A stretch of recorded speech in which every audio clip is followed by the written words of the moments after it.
tuh bukan cuma sekedar e-commerce gitu, tapi Tokopedia itu kita mau setiap orang tuh bisa memulai sesuatu. Dan misinya itu democratize e-commerce through teknologi. Jadi kayak misalnya itu apa? Kalau itu kayak ke arah pasar gitu. Maksudnya kayak gimana menjual something dalam bentuk teknologi gitu. Nah, so Tokopedia is not only e-commerce, tapi e-commerce itu salah satu bagian dari Tokopedia gitu. Nah, and then lanjut ya. Dan gimana sih perjalanan Tokopedia ini, singkat aja. Jadi tahun 2019 Tokopedia itu mulai. And then akhirnya kita tahu tahun lalu Tokopedia udah gabung sama si Gojek.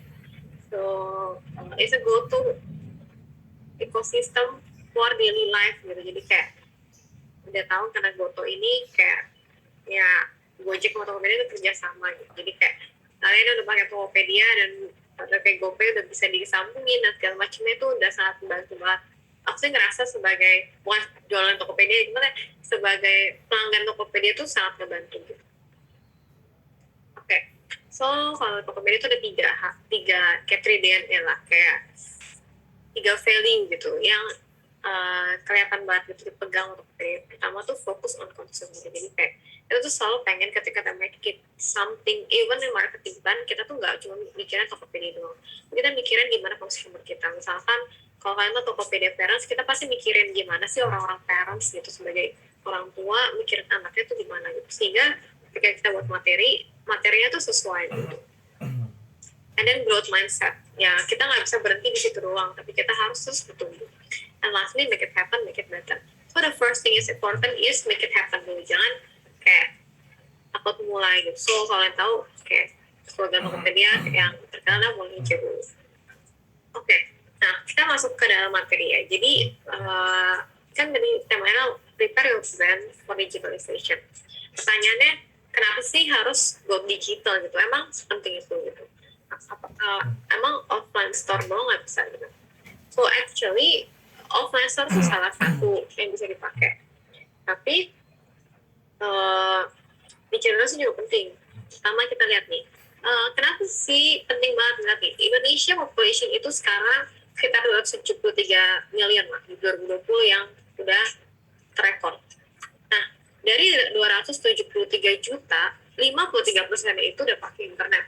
So kalau kalian lihat dari si grafik ini, it's a very high increment ya. Jadi dari sini kita naiknya cuma kayak naik ke 5, naik ke 10, naik ke 15 persentase ya. Tapi kemudian di 2015 ke 2020 kalian naik kayak curam banget. So ini aja baru 2015-2020, belum ke 10 tahun ke depan. Jadi Indonesia tuh sebenarnya memiliki a high penetration of internet gitu. Nah kalau dari data yang McKinsey ditulis kayak dari 2014 ke 2015 tuh naiknya 12 juta yang pakai mobile internet. Yang pakai cloud teknologi itu udah 1,4 kali. Ini 2015, bukan 2021. Lebih banyak lagi gitu. Yang utama sih baru di sini. IoT, Internet of Things, 7 juta. Dan Big Data tuh udah 60% naiknya dari 2014-2015. Ini cuma 1 tahun. Dimana yang sekarang udah sampai 2022. So Indonesia itu benar-benar high chance banget untuk masuk teknologi maya. Kalau kalian perhatiin, banyak banget pasar-pasar di Indonesia itu dipakai sama market dari luar negeri gitu. Kayak misalkan jual mobil aja ke sini gitu. Or sampai akhirnya masuk ke Indonesia gitu. Karena emang demand Indonesia tinggi. Nah, terus yang balik lagi dari McKinsey. McKinsey juga nunjukin bahwa di Indonesia itu sebenarnya penetration kalau di antara yang lain tuh masih nah ini masih tahun 2015 ya, waktu itu aku belum temuin lagi McKinsey sekarang. Tadi kan udah 50% kan, udah 50%, berarti udah tinggi lah dari sini lah gitu ya. Sini enggak, masih 12, masih di bawah Thailand gitu. Tapi bisa beda, ini kan 2016. Tapi di 2005 di data McKinsey tahun 2016 itu ditunjukkan bahwa walaupun Indonesia di sini time spent on internet via mobile device itu tinggi dibanding US. US yang di sini 87%, dia tuh yang make internet aja tuh cuma sekitar 1,9 gitu. Tapi sini 3,5 jam average hours per day. So kita bisa lihat kan kalau misalkan ini tuh Indonesia tuh benar-benar tinggi gitu, 3,5 jam dibanding US. Di sosmed 2,9 jam. Kita sendiri berapa sih? Kalau kalian yang punya HP nanti ada kayak average hours per day-nya, coba aja perhatiin kalian pakai HP itu berapa lama. Facebook visitors 90%, ini 70%, kurang lebih ya, ini rata-rata. Dan online purchases, pembelanjaan online di Indonesia 78%. Percent population per active internet user. So, walaupun Indonesia rendah, tapi aktif banget gitu. Kalau kalian sadar tentang ada salah satu almarhum kemarin yang salah, Indonesia netizen salah ngucapin gitu. Ternyata dia ngucapin ke account luar negeri gitu. So, itu salah satu contoh bahwa netizen Indonesia tuh tinggi banget gitu. Dan McKinsey juga nulis yang terbaru, dia bilang kalau Indonesia bisa quickly return to pre-pandemic growth rate, the country may become the world's seventh largest economy by 2030. So, Indonesia tuh punya banyak banget potensi untuk menjadi salah satu tempat yang menarik banget gitu loh pasarnya. So, kalau bukan kita yang jualin barang kita, atau misalnya orang Indonesia sendiri, orang luar negeri yang akan masuk ke sini gitu. So, this is why digitalization is very important. Nah, kalau misalkan ngomongin kayak kira-kira di e-commerce tuh belanja paling tinggi apa sih gitu. Kalau dari Graha Nurdiana tadi aku cari-cari, sebenarnya ada juga dari data yang lain gitu. Dan tadi aku sempat baru nyari ini gitu. Paling tinggi adalah dalam dolar video game. So, nggak usah kaget kayak banyak orang yang jadi kaya karena dia main game gitu. Tapi yang expert di bidang itu musik digital, traveling, mainan hobi, elektronik juga mainnya 4,7, dan fashion. Jadi ini paling tinggi 1, 2, 4,79, dan ini dulu ya, traveling ini nih. Nah, ini bisa sebagai contoh kalau kalian bingung kayak aku mau mulai jualan apa ya gitu. Kalau mulai jualan pasti mulai dari sesuatu yang kalian juga suka gitu. Jadi kayak ketika jualan kalian ngerti gitu ngomongin apa. Oke. Nah, kita masuk ya ke branding. Kalau kita ngomongin branding itu apa sih sebenarnya? Jadi branding itu sebenarnya derived from kata the brand. Nah, brander ini artinya adalah to burn gitu. Nah, itu adalah salah satu cara untuk orang zaman dulu banget untuk bedain kawanannya, their pack gitu. Kayak misalkan mereka punya kebo, mereka punya sheep gitu, mereka punya domba. Nah, gimana caranya supaya nggak ketuker nih sama yang lain gitu. Nah, caranya mereka dulu nandain gitu. Jadi kayak, dan nandain itu bisa beda-beda. Mereka buat bentuk sendiri gitu. Bisa bentuknya, misalkan nama aku L gitu. Nanti ini kasih L, nanti yang lain tuh kan L juga, kasih L kasih bintang atau apa itu. Jadi itu salah satu cara dulu banget sebelum ada kita kenal sekarang gitu. Next, nah kalau dari marketing, American Marketing Association atau AMA, mereka bilang brand is a name, term, sign, symbol, or design, or a combination of them. Jadi itu adalah sebuah kombinasi gitu dari semuanya itu ya, tadi nama, term, sign, symbol, design, untuk identify, jadi untuk membedakan si goods and services ini, dan untuk membedakan dia dari kompetitor yang lainnya. Sehingga ketika kita buat suatu brand, kita pengen brand kita itu dikenal dan itu berbeda gitu. Jadi dan di Indonesia sendiri ada gitu kayak hak ciptanya gitu, sehingga ketika kita buat sebuah brand dan kita mau masukin nama brand itu bisa didaftarin supaya terjaga. Nah, contoh-contoh brand yang terkenal kayak gini, siapa sih yang nggak tahu Hermes, siapa yang nggak tahu Coach, siapa yang nggak tahu Apple, siapa yang nggak tahu Disney, siapa yang nggak tahu Starbucks. This is international brand yang even the smallest country juga tahu gitu. So, tapi kalau diingat lagi, sebenarnya what they sell is not only their product gitu, but also their brand gitu. Kayak kalau beli Starbucks, I don't think you just buy the coffee gitu. Kamu nggak cuma beli kopi doang kan, tapi kamu juga pengen gitu bisa bisa stay di situ gitu, kayak your lifestyle juga di situ gitu. Disney is not only tempat atau jualan movie gitu, but they sell something dreamy, something that is magical gitu, dan family thing banget gitu kalau nonton filmnya dan segala macamnya gitu. Coach, Hermes, dan Apple juga pasti beda-beda gitu. So ketika kita buat sebuah brand, kita harus make sure banget kayak produk yang kita mau jual tuh apa, dan not just only the product kayak gue jualan film loh gitu, tapi why people need to buy to you, kenapa nggak beli tempat lain gitu. Nah, sebagai contoh penjelasan baca. Nah, branding is not always telling people about the product. So, ketika kita buat branding, dan cuma kita ngomongin produknya apa sih gitu. But kita ada yang disebut kalau di teori ya, pelajarin itu, nah brand association ini most simple ya. Jadi brand association itu kayak pikiran konsumen tentang brand itu apa gitu. Nah itu tuh ini juga bisa kalian bisa praktekin untuk kalian research gitu, kayak orang misalkan when do you hear Samsung gitu, apa yang kamu pikir di Samsung? Teknologi, tech savvy gitu. So apa yang terlintas gitu. Nah, brand association itu bisa dibagi dua gitu, ataupun lebih, tapi paling simpel ada dua. Itu brand attributes and brand benefit. Nah, brand attribute itu yang benar-benar nempel sama produk kalian. Tadi misalkan Samsung, fitur Samsung ada apa aja sih? Oh, dia bisa dilipat, oh dia inovatif gitu. Nah, itu attribute. Nah, tapi kalau brand benefit lebih ke arah apa sih keuntungannya menggunakan brand tersebut. Oh, misalkan menggunakan Apple, dia user friendly, dia nyaman digunain, dia long lasting, dia ngasih update terus menerus, jadi brand benefitnya banyak gitu. Nah, kemudian ada juga namanya reason to believe. Nah, reason to believe itu lebih ke arah kalian untuk menjaga brand loyalty-nya gitu. Jadi kayak kadang orang tahu brandnya aware gitu, tapi kalau kalian nggak jaga brand loyalty-nya ya orang bisa kegeser gitu.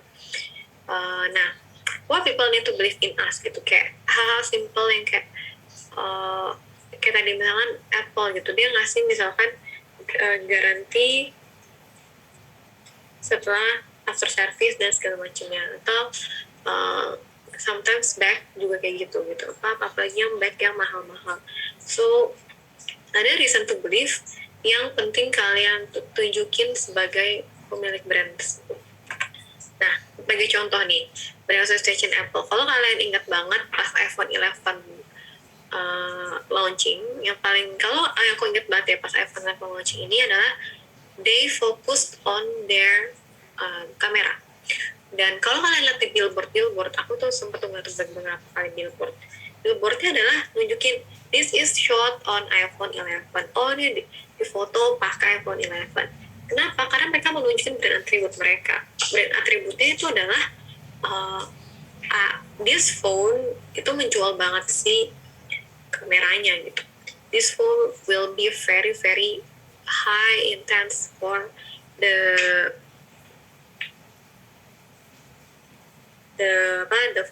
kamera gitu. So, nah, kemudian apa aja ya, innovation, cool feature, high technology, long lasting gitu. Nah, kemudian brand benefitnya apa? Oh, enhance social life, exclusive, prestige, sehingga foto-fotonya juga bukan foto-foto yang asal, tapi foto-foto yang menunjukkan high society gitu, dan eksklusif, prestige, dan lain-lain. Ini contohnya. Jadi sometimes nggak cuman nunjukin we got a new phone with a new camera, enggak, kalian tunjukinnya langsung nih segini loh hasilnya sebagus ini gitu, dan pasti orang wow bahkan segitunya nggak bisa, sebagai contoh. Oke. Nah, di marketing strategi itu bisa macam-macam. Ada yang disebut dengan 360 marketing strategi. Nah, 360 itu apa? Jadi ini sebagai contohnya, kalau kalian search di Google 360 marketing strategi sebenarnya banyak, dan itu bisa macam-macam. 360 marketing strategi artinya kalian pakai semua sudut dari strategi tersebut, bisa offline, bisa online. Kalau offline misalkan kalian buat offline store, kalian ikut pameran, kalian ada personal salesman, mereka misalnya jualan rumah, kemudian billboards gitu. Nah, kalau misalkan digital marketing or online marketing kayak apa? Kalian buat email, kalian kumpulin emailnya, kalian kirimin brosur kalian. Terus social media marketing termasuk paid ads, termasuk kerjasama dengan content publisher dan segala macamnya. Affiliates, kalau kalian sering dengar apa sih affiliates, beberapa commerce website, kalian buat website, orang datang ke website dapat kode promo, atau misalkan dapat kode voucher dan kawan-kawannya. Public relation, kerjasama dengan beberapa public PR gitu. Nah, ada Nah tapi pertanyaannya, I am a new business owner, gimana sih aku mulai gitu, kayak bukannya itu semua mahal gitu, billboard juga butuh berapa ratus juta gitu, terus gimana gitu. Nah kayak sebenarnya bisa dimulai dari apa aja, yang penting mulai aja dulu. Nah apa aja sih yang pertama step by stepnya? So first itu adalah kalian harus kecil banget ya suara aku nggak kecil banget ya. Nah pertama kalian harus make sure dulu nih apa yang kalian selling gitu. Terus kalian jualan apa sih? Apakah kalian jualan produk um, produk makanan atau produk fashion gitu. Nah dulu waktu aku kuliah diingetin gini, kayak ketika aku jualan something, make sure you have all the five senses. Five senses itu maksudnya kayak panca indera kita gitu. Misalkan makanan kan yang bisa kalian lihat kan mungkin cuman si ininya, bisa apa makanan tuh kalau misalkan di Instagram kalian cuma bisa ngeliatin fotonya gitu. Nah tapi mungkin di foto itu kalian nanti dijelasin di captionnya, oh rasanya kayak gimana, terus bisa beli di mana. Jadi semakin mendekati kelima indera itu semakin baik. Makanya waktu kemarin COVID banyak kan yang buka, orang-orang buka kayak jasa foto gitu, dan abis jasa foto dipakai bisa lumayan naik gitu. Kenapa? Karena orang ngeliat kayak dari penampilan tuh visibility baik gitu. Kedua, who is your target audience or market? Nah, target audience or market tuh sebenarnya mirip-mirip beda-beda dikit lah. Jadi kayak ibaratnya gini, kalau target market itu benar-benar kayak kalian jualan ke siapa? Tadi misalnya beli jual makanan, kalian jualan makanannya ke siapa? Misalkan kalian jualan makanan pedas, kan nggak mungkin dong makanan pedas jualnya ke bayi gitu. Kayak kalian tahu marketnya berarti harus ke makan pedas. Atau emang jualan makanan buat pet food, misalkan buat hewan, ya udah kalian berarti harus masukin foto-foto hewan gitu, jadi orang juga nggak bingung. Nah terus kita target audience tuh masuk apa ini, misalkan kalian mau promote di Twitter, or kalian mau promote di Instagram atau promote di TikTok. Nah every beda sosmed tuh beda channel akan beda gitu target audience. Misalkan TikTok itu masih lebih ke arah 18 tahun ke bawah. Waktu itu pernah ada influencer dari luar negeri, dia bilang dia ngewarnain rambut dia, terus dia share di TikTok gitu, terus dia share di TikTok dan dia dimaki-maki gitu, dan dia bilang I was hated by a child gitu, I was hated by karena by child karena mereka masih muda gitu umurnya gitu. Jadi kayak TikTok itu bakal akan lebih ke arah-arah 18 tahun ke bawah gitu. Memang beda marketnya. Tapi kalau dan dia tuh sharing itu di Instagram. Kenapa dia tahu? Kenapa di Instagram? Karena dia tahu gitu kalau di Instagram tuh ya orangnya lebih beda. Dia bisa lebih menerima dirinya gitu. Jadi kalau kalian juga baca komen TikTok, pasti di Instagram pasti gini deh gitu. Pasti beda gitu. So kalian harus punya approach yang beda juga antara TikTok dan Instagram. Itu the simple thing. Siapa yang beli, siapa yang who is the end user. Kalau misalkan kalian jualan yang produknya nyata dijual lagi ke orang lain gitu, nah kalian make sure nih, pertama yang bakal beli itu siapa, kemudian yang bakal pakai terakhir siapa, kalian akan beda. Nah terus ketiga, brand association yang tadi ya, kayak atributnya apa, benefitnya apa, itu bisa ada point of parity and point of difference. Point of parity itu hal yang menyamakan, misalkan makanan, jadi kan yang paling penting kenyang, enak gitu, itu kan parity lah, semua juga sama. Tapi point of difference-nya apa? Oh, we're not using any artificial, kita nggak pakai pewarna buatan, kita nggak pakai perasa buatan, misalkan itu POD. Jadi point of difference. Nah terus kamu mau pakai channel apa? Kita di channel tuh bisa yang tadi ya, lingkaran itu kan salah satu, salah dua lah, salah tiga, bebas gitu. Nah dari situ baru deh deliverablesnya apa deliverables tadi, apakah bentuknya itu promo, apakah itu bentuknya penjelasan produk atau apa. Oke. Nah, how to develop your brand? Sometimes success often achieved by those who doesn't know that failure inevitable. Jadi kadang kita ngerasa kayak kalau kita mau mulai sesuatu kita takutnya gagal gitu, kita udah mulai dan kita gagal gitu, nah akhirnya kita nggak mau mulai lagi gitu. Oke sih, emang kadang kita butuh break gitu ketika kita sukses, ketika kita pengen sukses tuh gagal berkali gitu, but ya it's okay, kita tetap bisa ambil break dan kita lihat lagi kira-kira yang cocok kita lakukan tuh apa gitu, nggak harus dipaksain saat itu juga gitu. Yang penting adalah tetap mulai dan tetap lakuin dengan kemampuan kita gitu. Okay. Nah, so tadi aku bilang kan target audience and target market. Nah, kalau di sini kalian bisa lihat nih, misalkan kalian mau buat new product. New product itu bisa dua nih, bisa existing market, bisa new market gitu. Jadi kalian bisa ngelakuin market research, kira-kira market yang bakal cocok buat produk kalian tuh kayak gimana. Nah, personanya terus kalian buat personanya seperti apa. Kayak tadi misalkan makanan pedas ini lebih cocok ke orang-orang yang umur berapa. Nah, kalau misalkan kalian pengen targetin orang-orang yang umur 20 tahun ke bawah, ya berarti nanti ketika kalian buat konten, kalian juga buat kontennya yang lebih friendly ke 20 tahun ke bawah, bukan yang kayak lebih dari itu gitu. Nah, kemudian next adalah apakah di existing market atau new market.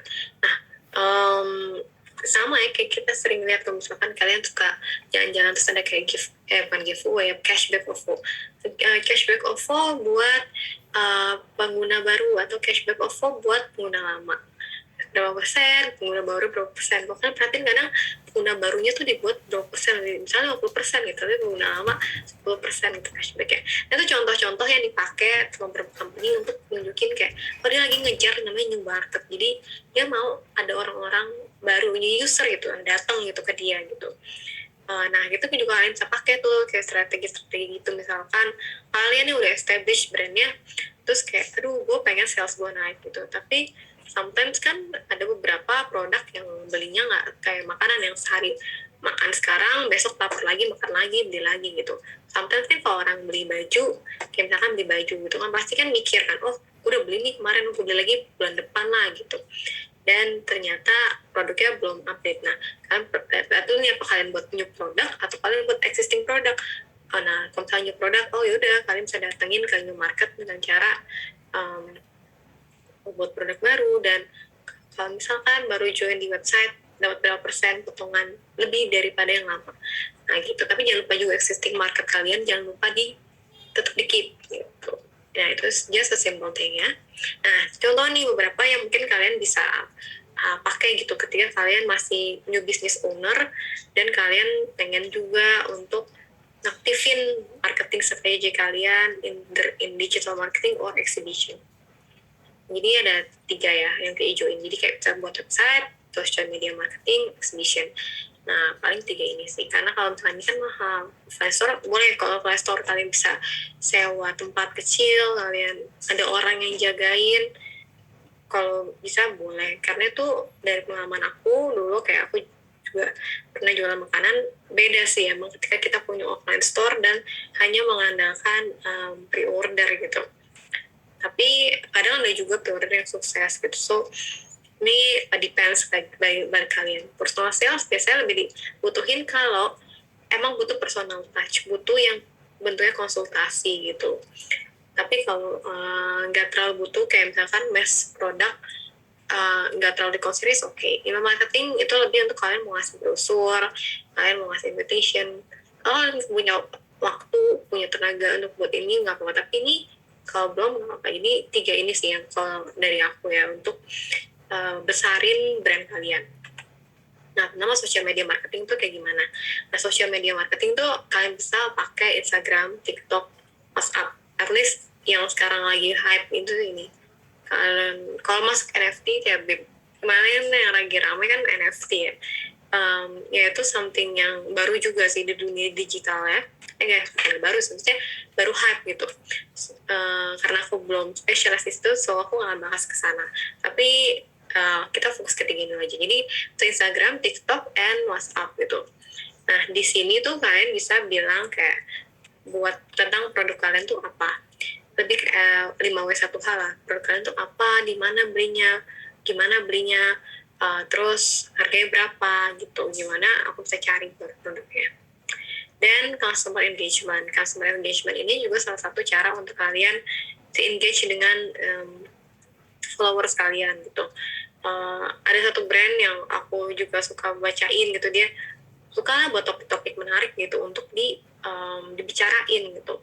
Nah, kemudian give link how to buy product on the bio. Jadi jangan lupa ketika kalian punya Instagram atau punya TikTok, jangan lupa kalian kasih linknya. Jangan cuma kayak, ya cari di Shopee dengan nama ini, tapi kalian nggak kasih linknya. Nah, orang keburu malas gitu, apalagi orang-orang yang kayak misalnya dia butuh cepat gitu. Semakin kalian membuat user experience-nya cepat, semakin orang juga kayak, oh mau gue beli gitu. So, itu satu contoh untuk kalian bisa ningkatin gitu go to digital. Dan kasih kontak kalian, kontak bisnisnya ya gitu. Kalau misalnya mau nanya-nanya itu kemana gitu. Nah, dan customer retention, kita udah bilang, kalian sih promotion baru ke new followers atau ke new commerce atau orang-orang yang berbeli gitu. Sehingga mereka kayak, oh tertarik nih gitu. And give special voucher to your loyal customer. Jadi kalau mereka loyal pun kalian kasih benefit juga. So even the new one and the loyal one dua-duanya happy gitu. Nah, 3 inilah paling simple. Kenapa? Karena ini bagus buat kalian nunjukin display produk. Jadi ibaratnya kalian punya kayak display toko gitu nih di sini. Nah, TikTok tuh lebih ke arah kalian tadi kamu ngincar yang 20 tahun, 18 tahun ke bawah tuh bisa. Dan untuk menunjukkan kayak FYP dan segala macamnya, kalau emang konten kalian bagus, sekali FYP bisa meningkat banget. And WhatsApp itu paling ya business friendly lah gitu. Kalian juga bisa pakai kayak WhatsApp bisnis gitu kalau misalnya kalian nggak mau mengganggu secara personal. Nah, next itu website. Website ini kalau kalian perhatiin di brand lokal sekarang juga udah banyak mereka pakai website. Di sini website ini buat apa? SEO rate. SEO rate itu apa? SEO itu search engine optimization. Jadi nama kalian bisa muncul nih ketika kalian Google something. Gak cuma muncul Instagram doang. Nah, tapi ini nggak sewajib-wajib itu sih. Tapi ini contoh kalau misalnya punya website. Dan kalian bisa share tentang update something di website. Terus create more trust gitu. Jadi kalau orang-orang yang misalkan nih dia tertarik pengen beli yang a lot of bunch gitu, kayak banyak banget pengen beli. Nah, mereka pasti kalau ada website ya dan ngeliat kayak, oh this is reliable brand gitu. Jadi kayak website itu salah satu yang bisa mendorong kalian untuk, oh emang kalian tuh udah profesional loh, udah bisa dipercaya kalau misalkan orang mau beli banyak. Dan special buy, misalkan kalian mau buat website buat special buy, misalkan oh kalau beli di website bisa buy one get one loh, atau misalkan kalau pakai website dan promo ini diskonnya lumayan loh gitu. Nah itu sebagai beberapa contoh. Nah tapi kalau kalian nggak punya website, kalian bisa pakai kayak e-commerce gitu. E-commerce kayak misalkan Tokopedia gitu, kayak maksudnya itu hal yang simpel untuk kalian punya toko sendiri gitu, untuk orang bisa lihat barang kalian dan tertarik, bisa banding-bandingin dan bisa check out gitu. Nah, it's very free building and easy to start gitu. So, dan pastiin kalau kalian buat e-commerce tuh kalian juga tetap profesional gitu, kayak maksudnya balesin chat pelanggan kalian. Terus kan kalau di Tokopedia itu ada batasnya gitu, kalian harus proses berapa lama, kirim berapa lama. Nah, itu beberapa contoh yang bisa kalian pakai untuk small business owner. Nah, konten apa sih yang bisa dipakai? Contohnya mau educational, engaging, promotion, terus entertaining, inspirational, interaktif, updates, tips and trick. Jadi kayak macam-macam types of content gitu. Kalian juga bisa kayak nyari dengan related event yang baru terus kalian buat jadi konten itu juga bisa. Nah, terus contohnya nih, kalau Tokopedia, kayak misalkan kalau kalian lihat ketiga ini tuh ada beda-beda. Ada engaging, ada promo, terus ada juga yang entertaining. Jadi kayak bisa beda-beda gitu setiap posting gitu. Dan kalian bisa buat kayak kalender gitu, kayak supaya kalian gak lupa kira-kira gue posting apa ya besok gitu. This is just contoh buat social media. Nah, next kalian bisa ikut namanya online exhibition. Online exhibition ini maksudnya apa? Online exhibition tuh kadang beberapa commerce tuh pakai gitu loh. Ada yang pameran-pameran untuk kalian bisa join gitu. Contohnya kemarin aku kayak ketemu gitu di market museum gitu. Market museum ini Tokopedia. Jadi kayak Tokopedia itu bukan going local. Emang Tokopedia kan salah satu lokal brand juga gitu, lokal brand e-commerce, dan pengen ningkatin lokal brand di Indo juga gitu. Nah, uh, kalian pantengin gitu, kalian pakai e-commerce apa, terus kalian lihat kalau misalnya ada event tertentu, ada sebuah event online gitu, misalkan promo IB atau promo akhir bulan gitu, kalian bisa tuh coba daftarin gitu. Itu salah satu cara kalian untuk bisa dapat exposure dengan mengikuti brand tersebut. Sometimes kalian juga bisa offline exhibition kayak pop up market, bazar, ataupun lain-lainnya. Nah, kenapa penting? Misalnya dari kalian jualan makanan atau kalian jualan parfum gitu.